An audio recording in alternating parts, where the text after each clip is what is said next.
What's up, guys? This is Angel here from Strengthisfirst. Today I'll be reviewing an article I found that was really interesting. It is called the 100-Day Squat Challenge, 8 Lessons Learned from 100 Straight Days of Squatting by Brad Dieter, PhD. Now, right off the bat, this challenge reminds me of a daily squatting program, the Bulgarian method, where they would just squat every single day trying to hit a minimum amount of weight, and if it felt good they would go for a personal record attempt. And I recall reading that those specific athletes were training at really incredible volumes and intensities, and that for the average strength trainer or average person who goes to the gym, that sort of training is just not possible. It would take very long to do. And if you're just squatting every day, chances are you will have almost no energy left in the tank to do everything else. So let's see what Dr. Dieter has to say about his challenge. Here's what you need to know. You heard that lifting rule, never do the big lifts on consecutive days. Well, you can break that rule and make progress. Try squatting for 100 consecutive days. It's possible to set PRs, recover adequately, and attempt a max lift every day.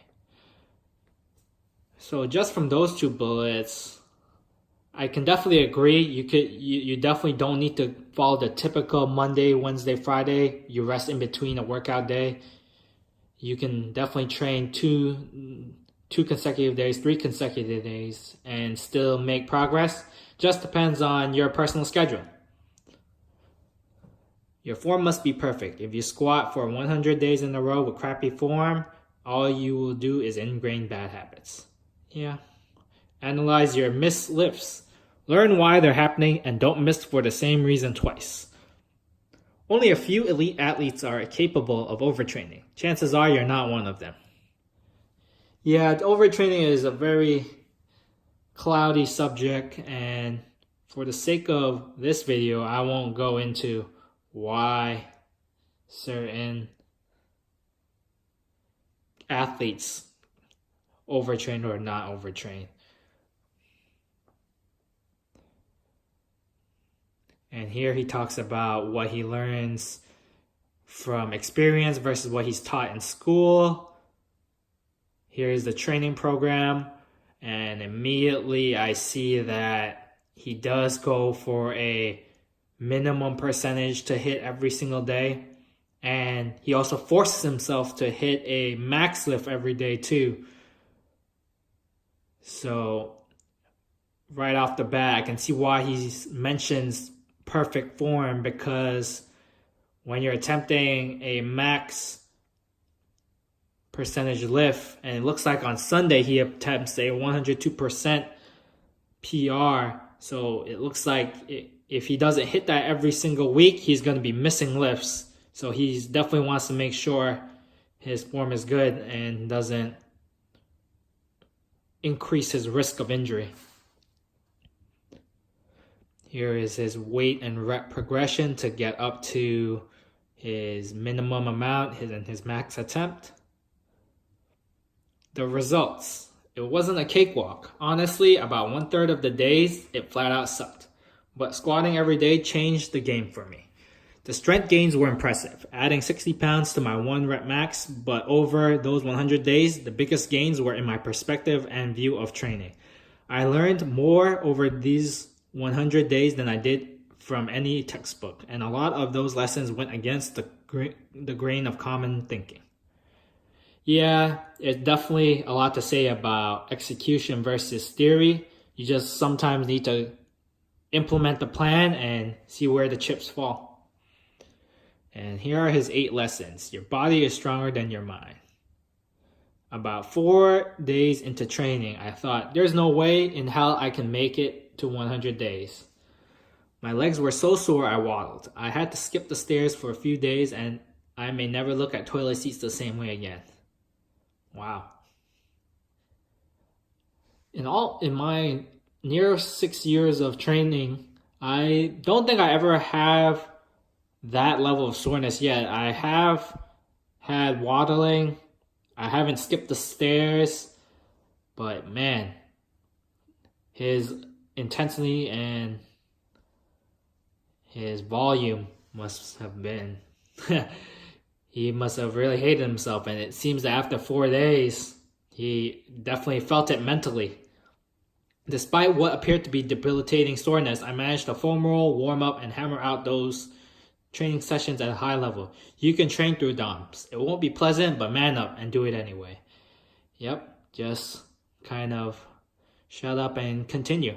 After years of training, you've been told you're not supposed to be able to make substantial progress on your PRs without a clearly defined, periodized training programs, etc. i.e., things that get so complicated and convoluted that the Excel sheet looks more like a mess than my dissertation. Yeah, there's a common way of thinking that the more elite you are at lifting, you're definitely gonna have some weird way of training where you stray away from the basics because that's what your body demands. But really, like Dr. Dieter here, he just squats every day, keeps it very simple, and he makes results happen. I did the exact opposite. I simply worked up to a heavy max single every single day. Many days, my warm-up sets felt like a car was on my back, but I was able to get to around 90 to 95% of my current 1 rep max. Your body lies to your mind. Just don't listen to it. You can train a little harder than you think you can. And I definitely agree, but your body lies to your mind in order to protect it, because with all that force exerted and you're trying to make progress, you can definitely really hurt yourself. So your body is doing what it wants to do, but you want results. So this is really to convince yourself that you can do it. And if you really want it, you're just going to have to force your body to accept whatever happens and just continue. Getting started is the hardest part. There is a law in physics. An object at rest will stay in rest, and an object in motion will stay in motion, unless an outside force acts upon it. This also applies to training. During my single day of 100 training sessions, the first warm-up set was always the hardest. And after I ripped out the first one, my mind flipped the switch and it was go time. If you're mulling over whether to train or not, the answer is yes. Get started and it's all downhill after that. Yeah, I definitely agree with his second point a lot. There are so many times after work, you have so many excuses, there are things to do, but if you want to make progress to strength train, you're gonna need to get yourself to the gym, no questions asked. There's always time, or there's always problems about not having enough time, or the situations are not favorable for you to strength train. Well, all that really doesn't matter. If you want to strength train, you're gonna have to make it so that it happens, and that's what Dr. Dieter here is really driving at. Do it over and over and over. I started this experiment because my squat was the weak link in my chain. The biggest issue with my squat was a technique flaw, and the best way to get better at something is to practice it. During the 100 days of squatting, I performed approximately 3,000 back squats. That's equivalent of 2 years of squatting volume if you squat heavy once a week. While my squat was far from perfect, it's a million times better than it was 100 days ago. Yeah. Caveat, if you want the reps and high volume to ingrain better movement patterns, you damn well better be performing the best reps you can. Practice doesn't make perfect. Perfect practice makes perfect. If you decide to cram in 2 years worth of squatting in 100 days with crappy form, you're going to develop 2 years worth of bad habits. Listen to your body, unless your body says, don't squat today, stupid body. So I definitely see the point he's driving across, This is if you want to implement his training style. And perfect practice makes perfect. Yeah, you shouldn't be lifting in bad form at all. So this is, I guess, a good way to analyze and see how good your squat is, or if you want to make squat progress. If it's important, find a way. Life is hectic. Traveling for work itself, family, training, dating, it all adds up. I mentioned this point a while back ago. If you want to achieve something, excuses won't get you there. You just have to put in the hard work and commit to it. Success is a road paved in hard work. I set 8 PRs over the span of 100 days, each of which were both elating and frustrating. So if he only set 8 PRs, so that's about 12 weeks. 100 days is close to 3 months. So he probably missed only 4 times. So that's pretty good. If he set 8 PRs, he only missed on those Sunday attempts 4 times. That's pretty good. He definitely pushed through a lot of mental blockage and he just blasted through to his PRs. I've been stuck at a plateau for over 2 years, and the fact that I could smash through those plateaus 6 times in a little over 3 months taught me something very humbling. I haven't been training at the level I should have been. Yeah, I definitely agree. A lot of programs are very conservative in the way their numbers are. And if we really want to train hard and hit the numbers we want to, we just need to train harder and just accept it for what it is. That strength training is going to be very, very difficult. But it needs to be in order to gain the physical strength we want. This experiment showed me what hard work is really meant. You learn how to push yourself past current milestones and levels of intensity. When you have to mentally bring it every day, you learn to embrace the hard work and cherish those make or break moments. Just showing up and putting in work doesn't get you where you need to be if your work isn't high quality. Yeah, you don't want to put in poor quality amounts or poor quality efforts into your training. It just won't yield the results you want. Reaching your goal isn't a linear path. There were setbacks, knee tweaks, sore legs, tired back, repetition fatigue, lack of interest, the list goes on. Some days I was able to hit the prescribed percentages I set for myself with ease. Most days I missed a rep or 2 on my last set. Not I missed as in I didn't attempt them, but missed as in the weight buried me. Wow, so he did fail some non-PR attempts as well, so that's interesting to hear. For every PR that there were probably 2 or 3 misses. Yeah. Don't let momentary failures cloud your view for the future. View them as a learning opportunity and move on. I began to analyze my misses more than my PRs and learned a lot about why I would miss because I didn't want to miss for the same reason twice. Yeah, he's very analytical in his approach, and that this method definitely works well for him. He definitely knew where his mistakes were and just continued to do perfect execution. Get overtraining out of your head. Overtraining and terms like adrenaline fatigue have been buzzwords in the fitness scene for the last few years. Hell, I brought into them and used them as an excuse to skip hard workout days when I was tired. After going through this experience, my perspective shifted. During this experiment, I trained up to 12 times a week with an average cumulative training time each week of about 20 to 21 hours. My lightest squatting day was 75% of my 1 rep max, and most days were into the 85 to 92% range. Wow, he's training 3 hours a day, 7 times a week, and hitting high intensities. Man. While other training consisted of Olympic lifting sessions, some hypertrophy work, and conditioning. My adrenals were functioning just fine, my sleep has been standard, my mood actually improved. My appetite is normal, and my immune system is turning away invaders left and right. Besides some typical soreness and a little tweak here and there, I have no signs or symptoms of overtraining. Only a small number of athletes are even capable of overtraining. Chances are you're not one of them. And again, he mentions us not being able to overtrain.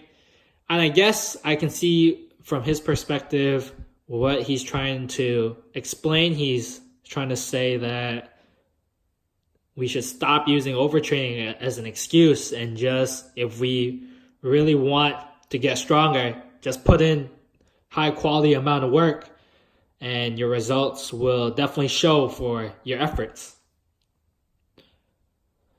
Learn the difference between soreness and injury. Most people can't tell the difference between soreness and real injury.